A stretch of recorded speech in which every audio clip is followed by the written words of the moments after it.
La giornata era iniziata come ogni altra. Mi sono alzato, ho preparato del caffè e ho baciato mia moglie, Alicia. Addio prima di andare al lavoro per il turno di notte. Siamo stati sposati per 9 meravigliosi anni da quando ci siamo incontrati all'università. Ancora nessun figlio, ma avevamo appena comprato la nostra casa dei sogni 8 mesi fa. Una bellissima casa con 4 camere da letto in periferia. La vita era bella, questo è quello che volevo credere. Ultimamente, però, Alicia usciva di più con le sue amiche, non tornava a casa fino a tardi. Diceva sempre che era solo una serata tra ragazze, ma qualcosa sembrava fuori posto. Anche nei miei giorni liberi affermava di avere già dei piani. Anche la nostra vita sessuale era inesistente ormai. Siamo passati da 3 volte a settimana a forse una volta al mese. Ho provato a pianificare serate romantiche e cene, ma Alicia aveva sempre una scusa per non poterci essere. Ammetto che l'idea che potesse tradirmi mi aveva sfiorato la mente, ma ho allontanato quest'idea. Eravamo stati così felici per così tanti anni.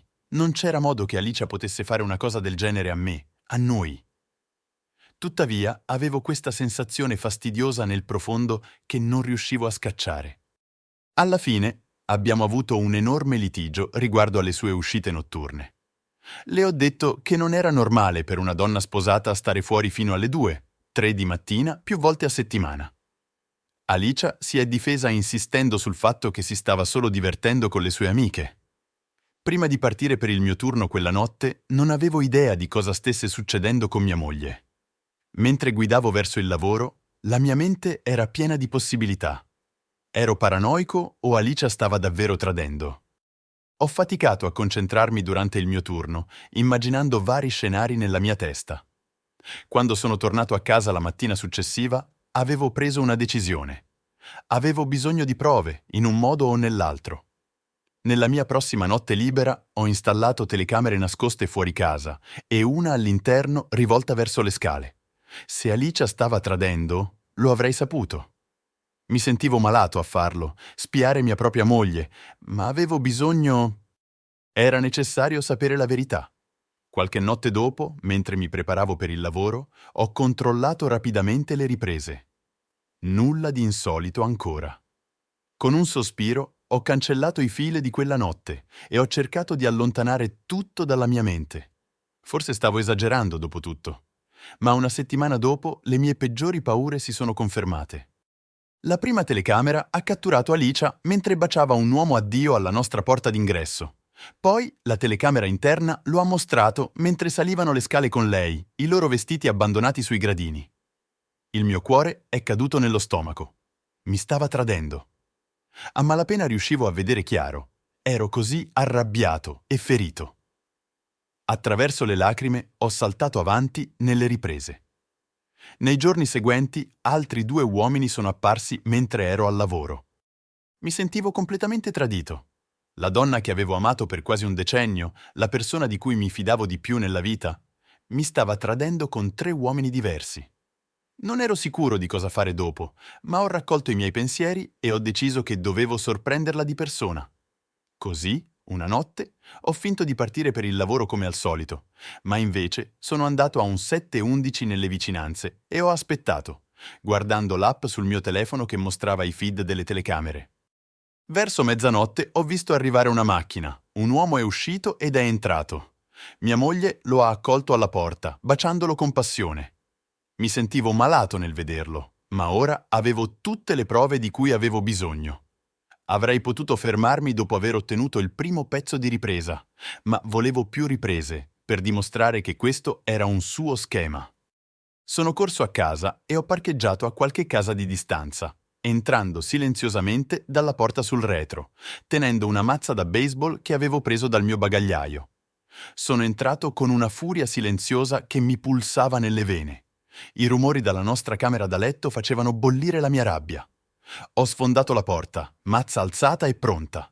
Alicia ha urlato mentre il suo amante cercava freneticamente i suoi vestiti. Maledicendoli entrambi, gli ho detto di uscire di corsa e di non tornare mai più, a meno che non volesse una dolorosa introduzione alla mia mazza. È fuggito nella notte. Mi sono rivolto alla mia moglie, ormai in lacrime, suggerendole di fare le valigie e andarsene, se sapeva cosa le conveniva. Lei si è affrettata ad obbedire, gettando alcune cose alla rinfusa in una valigia tra i singhiozzi. Non provavo pietà per lei, solo disgusto per ciò che aveva fatto. La mattina seguente, dopo una notte insonne, ho scaricato le riprese incriminanti dalle telecamere e ho chiamato il mio avvocato per avviare le pratiche di divorzio. Ho inviato ad Alicia un ultimo messaggio dicendole che poteva venire a prendere il resto delle sue cose quando non ero in casa. Poi ho bloccato il suo numero. Era finita. Nei mesi successivi, la vita è stata un turbinino di battaglie legali e burocrazia mentre dissolvevamo il nostro matrimonio. Alicia ha provato a contattarmi alcune volte, ma ho ignorato ogni tentativo. Ha anche avuto il coraggio di affermare in tribunale che ero stato abusivo, ma sono rimasto calmo e ho esposto le prove contro di lei. Alla fine, il giudice ha deciso completamente a mio favore. Ho tenuto la casa mentre Alicia è tornata a vivere con i suoi genitori, senza ricevere un centesimo di alimenti. Mentre usciva dal tribunale, completamente sconfitta, ho finalmente provato un senso di chiusura. Sono passati circa 6 mesi da quando il divorzio è stato finalizzato. Ho sentito dire che Alicia è stata licenziata dal suo lavoro per aver avuto un'altra relazione inappropriata sul posto di lavoro. Immagino che non dovrei essere sorpreso. Nel frattempo, il lavoro mi tiene occupato e sono anche riuscito a ottenere una promozione. Lentamente ma sicuramente sto andando avanti con la mia vita. Ho ancora problemi di fiducia a causa del tradimento di Alicia, ma sono speranzoso che un giorno troverò di nuovo l'amore. Per ora sto semplicemente prendendo un giorno alla volta, per sempre grato di aver scoperto le sue bugie quando l'ho fatto. Non ignorare mai la tua sensazione intestinale. Quel sospetto mi ha salvato anni di agonia. Qualche mese dopo il divorzio, mia ex moglie ha pubblicato video su TikTok dicendo che ero abusivo e che l'avevo maltrattata. Non avevo intenzione di parlar male di lei, ma quando il mio amico l'ha visto, mi ha avvertito e le ho fatto avere la mia. Ho pubblicato i miei TikTok con le prove delle riprese della telecamera nascosta e 48 ore dopo il suo account diventa privato, vai a capire. Non ero finito dopo quello. Ho contattato tutti i suoi amici, i miei amici, la sua famiglia così come la mia famiglia. Ho ricevuto una telefonata arrabbiata da suo padre che mi diceva che era immaturo raccontare a tutti i nostri affari personali. Gli ho sostanzialmente detto di andare a quel paese e gli ho detto che sua figlia era quella che aveva iniziato e ho riattaccato il telefono.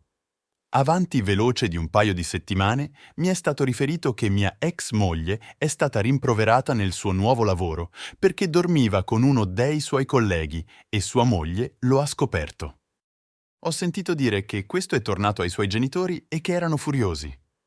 Suppongo che pensassero che la loro piccola ragazza non potesse fare nulla di sbagliato. In un colpo di scena, circa 2 mesi fa, mi sono imbattuto nella sua migliore amica e abbiamo avuto una lunga conversazione. Lei mi ha detto che mia ex moglie era una donna che andava a letto con molti già al liceo e all'università. Non aveva mai visto mia ex moglie tradire mentre erano fuori, ma ha smesso di uscire con lei molto tempo fa perché mia ex moglie era la donna più promiscua che avesse mai conosciuto. L'ultima volta che ho sentito parlare di mia ex moglie è stata cacciata di casa dai suoi genitori perché stava frequentando un ragazzo che spacciava droga e entrambi sono stati sorpresi a fumare erba nella casa dei suoi genitori. Spero che la mia storia possa forse aiutare altri uomini in situazioni simili. Nessuno merita un tale inganno dalla persona che ama di più. Grazie per avermi ascoltato. Alla prossima!